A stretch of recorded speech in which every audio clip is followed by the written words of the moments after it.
Suara aneh tiap injak gas? Ini penyebabnya. Seorang pelanggan datang ke Domo Transmisi karena mobil metiknya mengeluarkan suara aneh saat pedal gas diinjak perlahan. Setelah dicek, ternyata oli transmisi sudah sangat kotor dan menimbulkan gesekan antar komponen.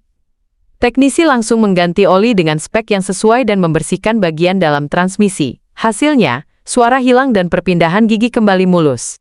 Pelanggan pun lega karena penanganannya cepat dan tepat. Jadi buat teman-teman yang punya masalah pada mobil metik, boleh langsung saja datang ke Domo Transmisi.